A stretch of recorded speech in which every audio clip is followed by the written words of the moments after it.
Welcome to Pen and Perspective, where the story always knows more than it's telling. Every word is intentional. Every silence holds a truth. Let's get into it. I walked down that hospital hallway beside my husband the same way we'd walk through every crisis of our adult lives. Chin high, shoulders square, coat smooth, voice steady. Anybody looking at us would have thought we were just parents coming to check on our daughter after an accident. Not two people trying very hard not to acknowledge the feeling crawling up the backs of our necks. Not two people silently wondering whether something old had finally circled back around to our family. I reached the doorway first, paused, took one slow breath before I stepped inside.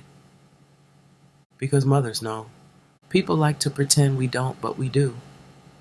We know when a child is hurt, and we know when a child is hiding something. Taylor looked so small in that bed it almost knocked the air out of me. Machines humming, hospital light flattening her skin, that same stubborn little crease between her eyebrows she'd had since she was 6 years old and trying not to cry over scraped knees. "Baby, what happened?" I asked softly, because if my hands stayed busy smoothing blankets and adjusting pillows, maybe my mind wouldn't start running ahead of me. She gave us the same version she clearly already told everybody else. Confusion, fog, pieces she couldn't remember. My husband stayed quiet beside me, listening the way he always listens when he's trying to decide whether something feels wrong. Then Taylor said it, too casually. And there were these 9 minutes where I was inside the gas station before everything happened. I don't really remember why I stayed so long. 9 minutes. I looked at my husband, and just for a second. But after more than 30 years together, a second is enough, because I saw it hit him too. That same awful thought moving across both our faces before either of us could stop it. Taylor noticed. Of course she noticed. That girl has always watched people too closely. So I recovered first. That's what mothers do. "Well, don't worry about that right now," I said gently. "Just focus on resting. Let the doctors do their job." My husband stepped closer to her bed and covered her hand with his. "You're safe," he told her calmly. "We'll handle whatever needs handling." And the second those words left his mouth, my stomach tightened. Because we do not use language like that lightly. Not unless we already think something is moving behind the scenes. A nurse came in a moment later and interrupted everything before the silence could stretch too far. Thank God. We smiled politely. Stayed another 15 minutes asking careful questions and saying all the right parental things. But the second we stepped out into that hallway and the door shut behind us, I felt the performance leave both of us at the same time. I leaned against the wall and closed my eyes. She hesitated when she said 9 minutes, I whispered. My husband stared down the hallway for a long moment before answering. "I know." I swallowed hard. "You think she—" "I think," he said quietly, cutting me off before I could even finish the sentence, "she might have gotten herself pulled into some shit she doesn't understand." Then he finally looked at me. "And if that's the case, 9 minutes means a hell of a lot more than 9 minutes." We stood there in silence after that. "This won't stay quiet," I said. He nodded slowly. "It never does. Not with that group, they'll talk."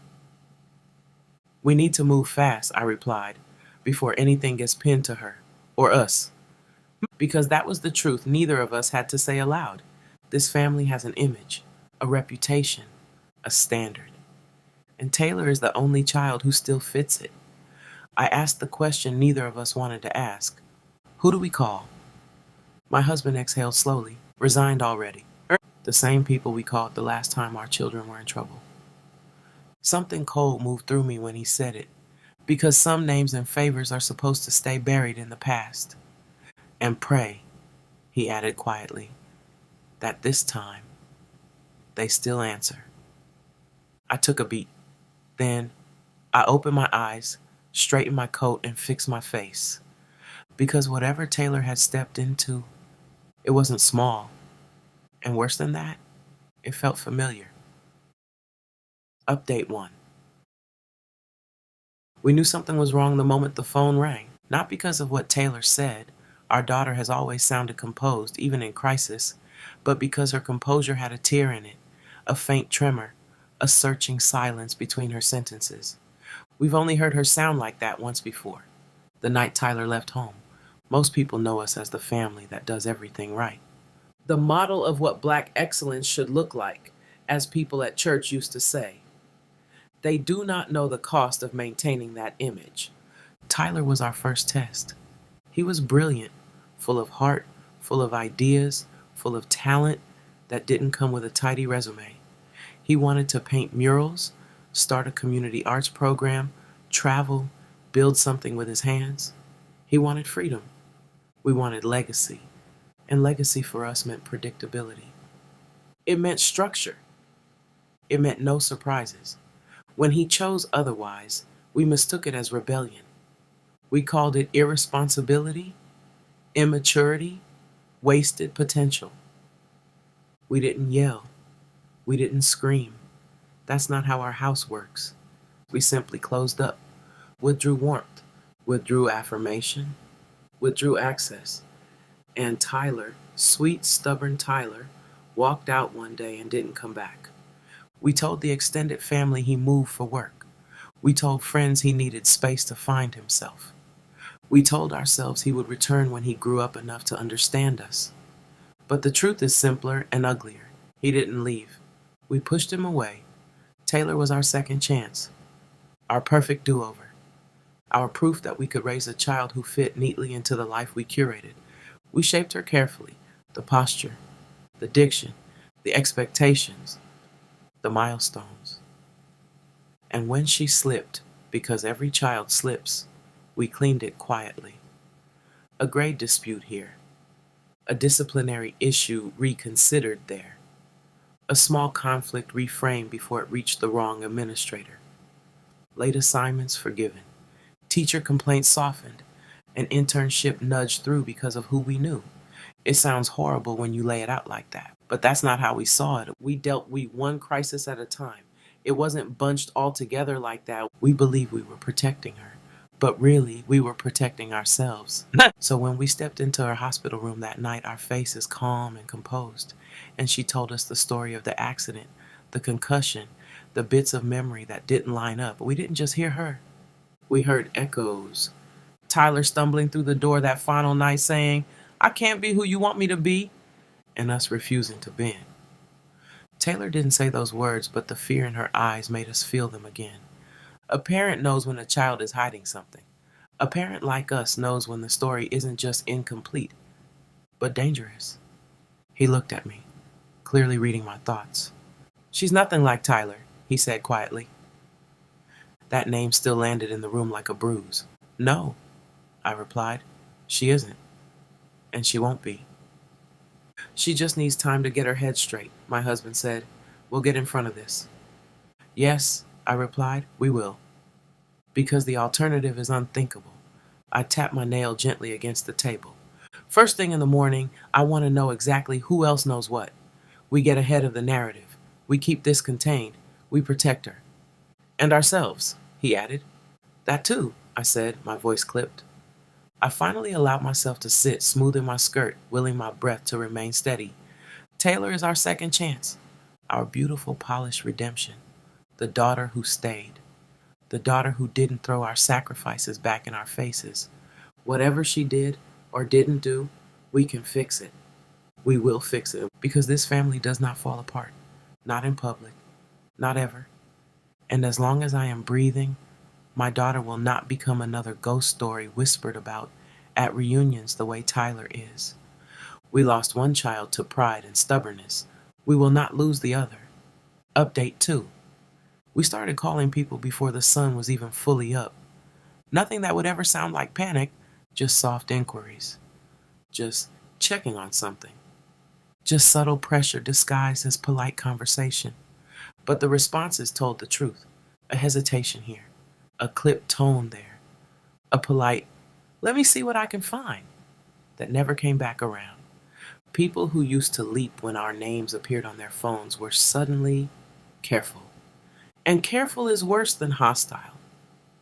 Careful means aware. We still didn't know the full picture, but we knew enough to know trouble was circling our daughter, and by extension us.